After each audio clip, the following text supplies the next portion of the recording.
The garden gathering was buzzing when I got there. Elegant white canopies dotted the beautifully trimmed grass. Waitstaff in neat uniforms moved around offering champagne glasses and appetizers. And around 60 visitors chatted under the pleasant afternoon sunshine. It was Mom's yearly spring event, even larger and more lavish than the previous one. I had observed that the invitation list had expanded from 40 to 60, and the food service had been upgraded from standard to high-end. I noticed her standing close to the stone fountain, chatting with her friends from the country club, ladies in soft-colored gowns and bold accessories, gentlemen in costly, relaxed outfits. She had on a high-fashion dress I remembered from our recent shopping outing, the one we'd spotted at Neiman Marcus, the one priced at $4,000. I recalled her testing it in the fitting room, spinning before the mirror and declaring, "I deserve this." "There you are," she said as I came closer. Her smile looked forced. "You're late." Traffic was heavy. Happy spring, Mom. Her friend Margaret scanned me up and down, her eyes pausing on my plain cotton outfit. "Is that what you chose to wear?" "It's comfortable," I replied steadily. Mom's jaw tightened. "Could you at least try to look presentable? These are influential people. I'm here, aren't I?" She turned away from me and resumed talking with her group, brushing me off. I headed toward the drink station, nodding politely at familiar faces. Most of the attendees belonged to Mom's social group, women who dined at upscale eateries, men who golfed at private courses. I had been raised in this environment but never truly belonged. Even growing up, I favored reading over social events and preferred saving money rather than splurging. Mom had always considered that shameful. An hour later, while I was chatting with one of the service staff about their operations, Mom suddenly appeared beside me. "What are you doing?" She whispered angrily, "Just talking." With the staff right in front of everyone, her face turned red. "Do you realize how this appears? I was simply inquiring about their catering business." "They provide great service. You're making me look foolish." Her tone grew louder, attracting several stares. "Mom, you're humiliating me." The words rang out loud and cutting. The whole garden fell silent. Then her palm struck my cheek. The slap rang across the yard. My face stung sharply. My eyes filled with tears from the force. 60 guests watched us in shocked silence. "Get out," she shouted. "Get out of my house." I touched my cheek, feeling the warmth spreading there. For a second, I stood frozen. Then I grabbed my bag from the nearby table. "Understood," I said softly. I moved through the quiet crowd, past the stunned expressions, past the servers standing still with their platters. No one uttered a sound. I got into my car and drove back to my place, my cheek still throbbing. That night, I sat in my apartment and considered the finances. All the finances I had been handling for the past 7 years. The ones Mom had no idea I knew about. The ones she definitely didn't realize I was supporting. It had begun when Dad passed away. He had left Mom the house, but almost nothing else.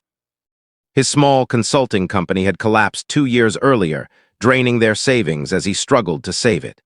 He had taken loans, maxed out every credit card, and borrowed from acquaintances. The life insurance barely paid for the funeral and a portion of the urgent debts. Mom had been crushed, not only by sorrow, but by the abrupt discovery that she was financially ruined. The house still carried a $380,000 mortgage. Property taxes ran $15,000 each year. She had $67,000 in credit card balances. The car she drove had 2 years remaining on its lease at $890 monthly. Her country club membership, which she claimed was vital for her social position, cost $18,000 annually. She approached me in desperation, 3 months after the funeral. "I can't lose the house. I can't lose everything I have. This is all that remains of your father." I was 27 at the time, freshly successful in my technology career. I had just sold my first startup for $8 million. Mom had no knowledge of the sale. She had never inquired about my work in computers. "How much do you need?" I asked. "The mortgage is 3 months overdue. Property taxes are due soon. I have credit card debt piling up." I reviewed the figures. It was serious, truly serious. Without assistance, she would lose it all within 6 months, so I made a choice. Through my wealth advisor, I arranged a setup. My investment portfolios would automatically send funds to cover Mom's costs. Mortgage, property taxes, utilities, her country club fees, her car payments, her credit cards, everything. The transfers came from accounts listed under my business manager's name.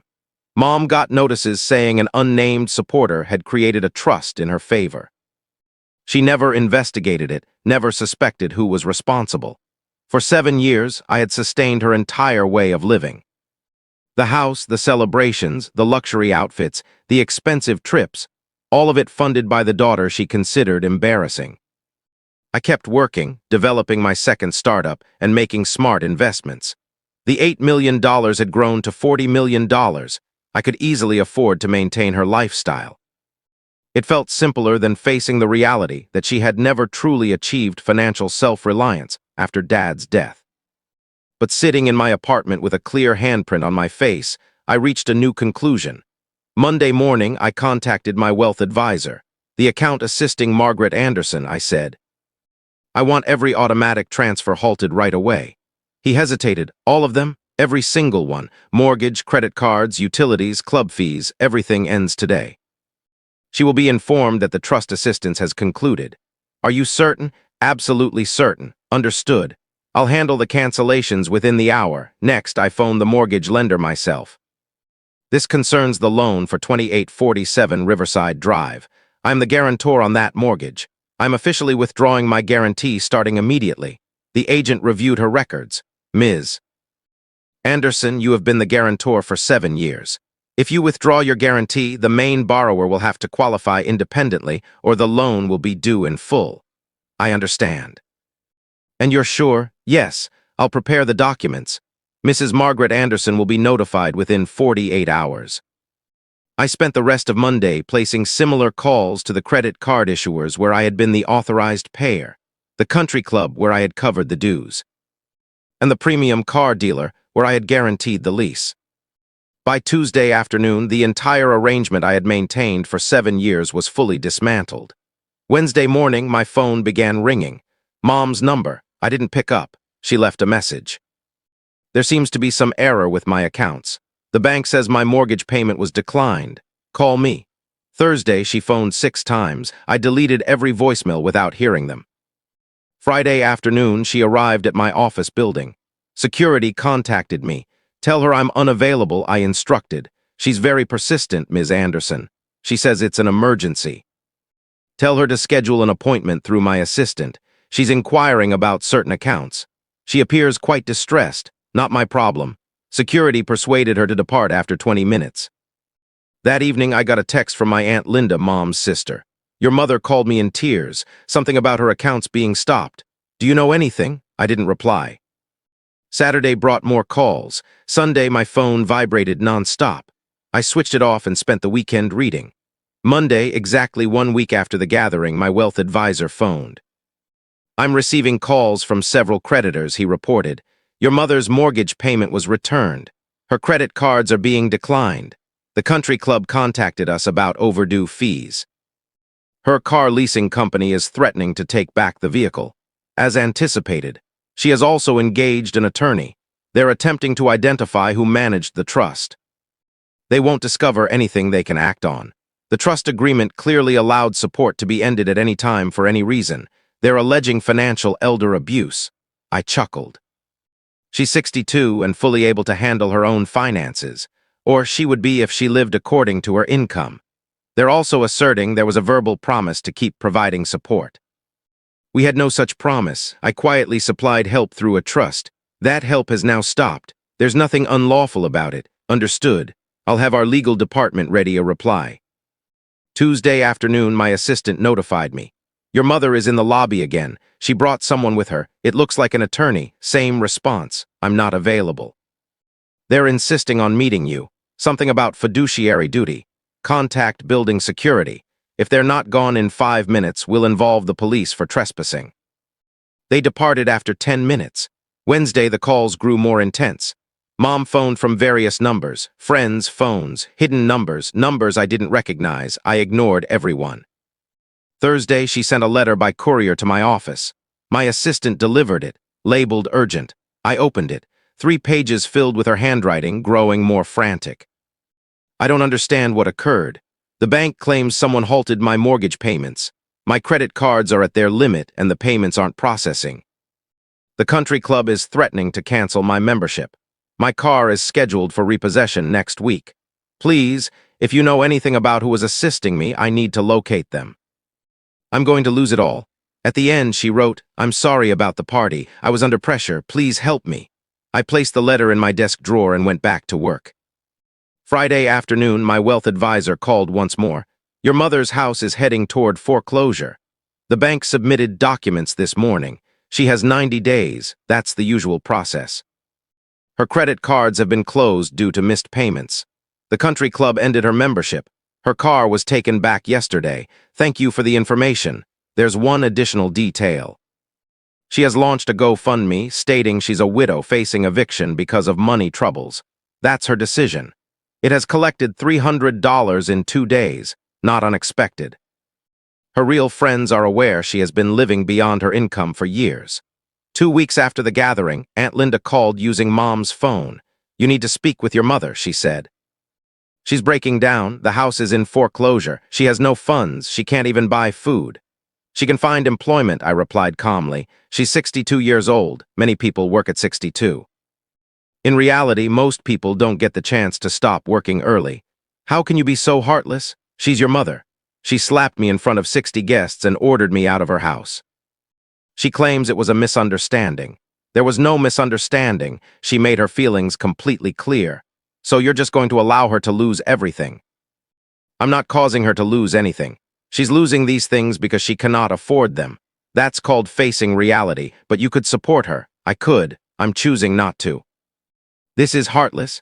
"What's heartless is slapping your daughter at a social event because she spoke with a server. What's heartless is labeling her an embarrassment in front of her entire social group." "I'm simply withdrawing from a relationship that no longer benefits me." Aunt Linda ended the call abruptly. 3 weeks after the gathering, my wealth advisor sent me a full report. Mom's house was set for a foreclosure sale. Her credit score had fallen by 200 points. She had temporarily moved in with Aunt Linda. She had applied for several store positions but hadn't received any offers yet. She has also been telling people that you cut her off financially. Some of her friends have been phoning your office. "Direct all those calls to our legal team," I said, "already taken care of." A month after the gathering, I received one last letter, delivered by courier labeled personal. Inside was a single sheet. "I know it was you. Linda helped me realize it. You were covering everything for 7 years. I had no idea. I swear I didn't know, but now I see clearly. You were looking after me and I treated you horribly. I'm sorry. I'm truly deeply sorry. Please forgive me. Please help me. I'm begging you. I'll lose the house next month. I have nowhere else to turn. Please." I read it twice. Then I took out my phone and began typing a reply. "You're correct. It was me. I paid your mortgage, your bills, your country club dues, your car lease, your credit cards. For 7 years, I supported the lifestyle you believed you deserved. You never inquired about the source of the money. You never wondered about the anonymous trust. You simply enjoyed it. And while I was funding your designer gowns and garden events, you called me an embarrassment. You slapped me in front of your friends. So now you can learn how to support yourself like everyone else. Consider this your lesson in financial self-reliance. I didn't send it. Instead, I erased it and composed something shorter. The trust that was assisting you has been terminated.